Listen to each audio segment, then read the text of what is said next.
सुप्रभात बच्चों। आज हम सुलभ भारती किताब की हे मातृभूमि कविता का आशय समझने जाएंगे। इसके कवि श्री राम प्रसाद बिस्मिल जी है। श्री राम प्रसाद बिस्मिल जी का जन्म सन 1897 शाहजहाँपुर उत्तर प्रदेश में हुआ था। श्री राम प्रसाद बिस्मिल भारत के महान स्वतंत्रता सेनानी ही नहीं बल्कि उच्च कोटि के कवि, अनुवादक, बहुभाषित व साहित्यकार भी थे। इन्होंने देश की आज़ादी के लिए अपने प्राणों की आहुति दे दी। बिस्मिल उपनाम के अतिरिक्त आप राम और अज्ञात के नाम से भी लेख व कविताएं लिखते थे। श्री राम प्रसाद बिस्मिल जी की प्रमुख कृतियाँ मन की लहर, आत्मकथा आदि है। प्रस्तुत कविता में क्रांतिकारी एवं स्वतंत्रता सेनानी कवि राम प्रसाद बिस्मिल जी ने मातृभूमि के प्रति अपने प्रेम एवं भक्ति भाव को व्यक्त किया है। यहाँ इन्होंने मातृभूमि की सेवा करने और देश हित के में निछावर हो जाने की लालसा व्यक्त की है। इस कविता में प्रसिद्ध क्रांतिकारी और स्वतंत्रता सेनानी श्री राम प्रसाद बिस्मिल ने अपनी प्यारी जन्मभूमि के प्रति अपनी भक्ति भावना और प्रेम को अभिव्यक्त किया है। कवि की कामना है, कवि की इच्छा है कि वे सदा मातृभूमि की सेवा ही करते रहे और खुशी खुशी देश हित के में अपने प्राण निछावर कर दे, अपने प्राण समर्पित कर दे। तो प्रस्तुत पंक्तियाँ इस प्रकार है। हे मातृभूमि तेरे चरणों में शीश नवाऊं। हे मातृभूमि तेरे शरणों में शीश नवाऊं। मैं भक्ति भेंट अपनी तेरी शरण में लाऊं। मैं भक्ति भेंट अपनी तेरी शरण में लाऊं। कवि राम प्रसाद बिस्मिल जी कहते हैं कि हे मातृभूमि, हे भारत माता, हे मातृभूमि, मैं तेरे चरणों में अपना सिर झुकाता हूँ। शीश, शीश मतलब सिर, नवाऊं मतलब झुकाना, झुकाना चाहता हूँ। मैं भक्ति भेंट अपनी तेरी शरण में लाऊं। भेंट, भेंट माने उपहार। मैं अपनी भक्ति रूपी भेंट तेरी शरण में आना चाहता हूँ। भक्ति रूपी भेंट, भक्ति रूपी उपहार जो है वो कवि मातृभूमि की शरण में आना चाहते हैं। समझ में आया? माथे पे तू हो चंदन, छाती पे तू हो माला, जिह्वा पे गीत तू हो मेरा, तेरा ही नाम गाऊं। जिह्वा, जिह्वा मतलब जीभ। माथे पे तू हो चंदन, माँ मेरे मस्तक पर तुम ही चंदन के समान विराजित हो। माथे पे तू हो चंदन, तुम ही चंदन के समान विराजित हो। छाती पे तू हो माला और तुम ही मेरे हृदय पर माला के समान सुशोभित हो। जिह्वा पे गीत तू हो मेरा, माँ मेरी जिह्वा पर, मेरी जीभ पर, मेरी जिह्वा पर केवल तेरा ही नाम हो और तेरा ही नाम गाऊं और मैं सदा तेरा ही गुणगान करता रहूं। सदा तेरा ही नाम गाता रहूं, तेरा ही गुणगान करता रहूं।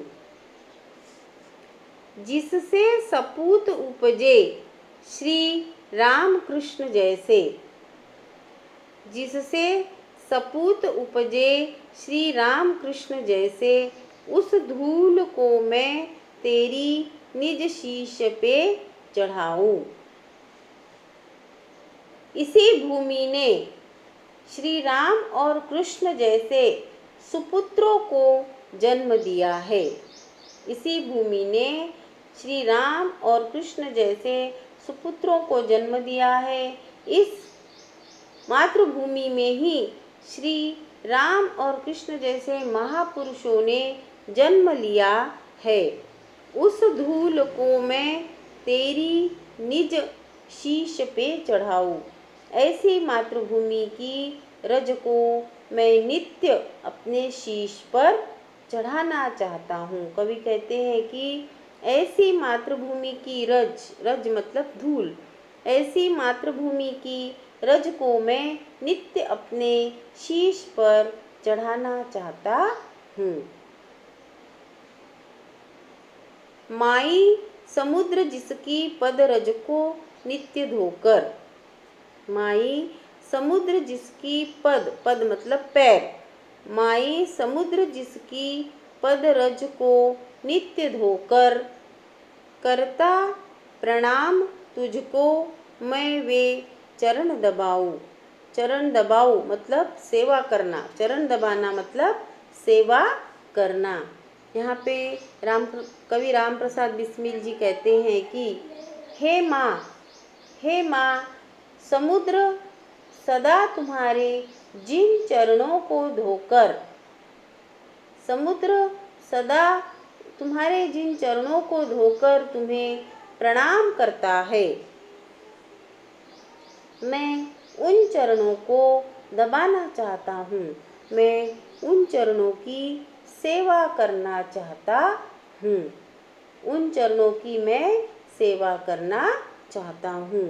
मतलब समुद्र के नीचे से जो हमारी मातृभूमि है विराजित है, ऊपर समुद्र है, मातृभूमि के वहाँ उस समुद्र की जो मातृभूमि सेवा करना चाहता है, उस मातृभूमि की मैं नित्य सेवा करना चाहता हूँ।